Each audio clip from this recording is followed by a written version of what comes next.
Hello!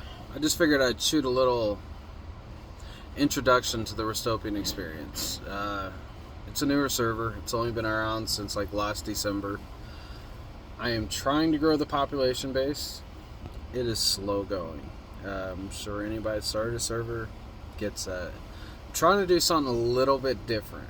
I always like RPG style games, so I'm trying to do an RPG style aspect on this.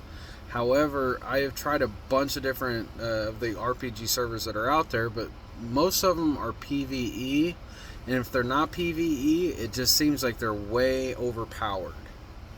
So I'm trying to make a balanced approach to it. You'll have epic loot, which gives you gear sets that you can collect from killing NPCs to looting in crates to crafting. Epic Loot is a pretty cool plugin for again. So every piece of gear you put on can have different capabilities or different attributes, and you get set bonuses by wearing multiple of the same set. So say you got a Raiders helmet and Raiders vest and everything else. Every little piece that you add underneath the Raiders thing will give you a bonus explosive damage.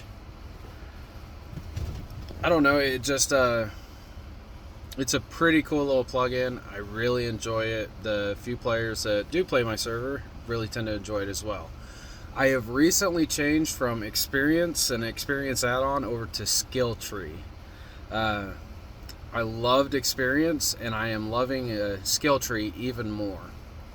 I don't know if you've ever played any of the Experience games, like XP point systems, but the different attributes that you can buy, like so on Skill Tree, one of the attributes is like horse speed, and you got 3 different levels of horse speed, and each one can have 5 different points that can be put into it, and you just go down the tree. Well, when you max it out, I mean, the horse is the fastest mode of transport in the entire game. Like, this thing is just blazing fast. It turns real quick. It's really funny. There's other ones like, there's a raid one where you do more damage to traps. So when you're shooting out a turret, it takes less bullet hits, less HV hits, shotgun traps, stuff like that. There's a perk that makes it to where your explosives always go off. So, if you throw satchels or bean cans, about half the time they don't go off, and you got to run in and grab them and whatnot. There's a perk that you can add that makes sure that you never have a dud. It's just different things that you can collect along the way that add to the base game of Rust. I am also bringing back Cooking 2.0. I talked to the plugin developer last night. He has totally overhauled the UI. I watched a video on it this morning, and with talking to him more, it looks like it's going to fit the game again. I tried it 6 months ago because the thought of custom recipes and grabbing custom ingredients, I thought that was really nifty. However, the old UI just did not work. It was game breaking. It wasn't very good at all. But the new one looks amazing, and I'm excited to see where it goes. Let's see. I have raidable bases. One of the great things about my server is I've got like over 120 different raidable bases, and they start from bases with wooden doors, so you can start eco raiding right away if that's your play style. And you can start from eco raiding and work your way all the way up to the nightmare level bases. And I don't know, I really enjoy the raidable bases. I also have raid defense on, so when you build a base, it costs economics money to pay for defense. So I made this server for the guys like me. I'm a truck driver. I don't know if you can tell, I'm in the seat of my truck right now. But when you work, 60 hours a week, 55 hours a week, 70 hours a week, or, even if you only work 40 hours a week, but then you got a wife and kids and you got responsibilities outside of Rust. I mean, we all love the game, but let's be honest, not all of us can put, 8 hours a day into it. So raid protection is pretty nice. The bigger you build your base, obviously, the more it's going to cost to protect it. So it's a balance. Let's see, what else do I got? I have vehicle license, which is pretty cool. Originally, I had it to where you could just buy them anywhere and, recall the minis and everything else. I have changed that lately because I wanted to make it a little bit, I didn't want it to be too OP, so I made it to where you can no longer purchase a vehicle through vehicle license.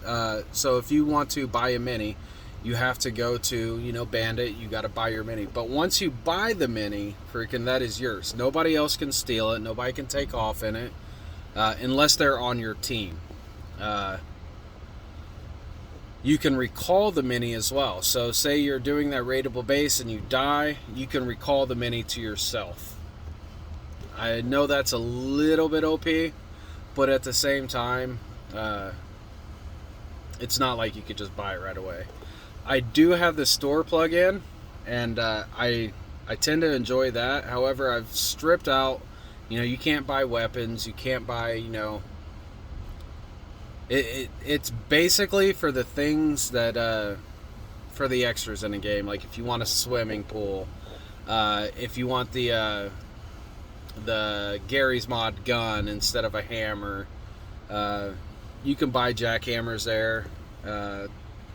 Everything in the store, if you can buy it at Bandit or Outpost or out of a vending machine, it costs 5 times what it would. So if you buy it at, Bandit and it costs 100, it costs 500 in the store. The store uses server economics instead of scrap. At the end of wipe, you've got a buildup of scrap. You can go to vending machines and sell your scrap for 80% value. So if you put in 100 scrap, you get 80 economics dollars back. You can only do that at vending machines. Let's see. I don't know. I'm not going to try to make this video extremely long. I really think the server is pretty well balanced. I think that it is also something that the casual player can play an hour a night. Starting tonight, it wipes at 5 p.m. today. Starting tonight, I am going to do a 30 days of rusting where I am personally going to try to stream. I am not a streamer, but I'm trying to populate this server. I'm putting this video out because I am hoping that there are other people like me that love the game, would love to see a little bit more, but at the same time don't want to go play a 5x or a 10x where everything's handed to you and you're down the entire tech tree on all the workbenches in 20 minutes. To me, that's not challenging at all. One other thing, I do use better NPC and custom maps. So there are NPCs at gas station, there's NPCs at the lighthouse. You also start out with a kit, but it's a prim kit. And, you start out with a ninja suit for clothing. You start out with a bow and arrow, or a bow and 20 arrows, primitive pickaxe, a primitive axe, a bone knife, just something to get you a little quicker start, because honestly, what's the point? I mean, it's so easy to collect hemp and stone. It only takes 5 minutes to build an axe anyways, if that. I mean, so I figured, why take, let's get just a little bit quicker, freaking make it a little bit more interesting. Video's approaching 10 minutes. If you watch this far, great. Freaking, I really hope to see more people on there tonight. The link to my website, www.therustopianexperience.com, is going to be listed down below this video, and I really hope to see people on there, man. Y'all have a great day. God bless.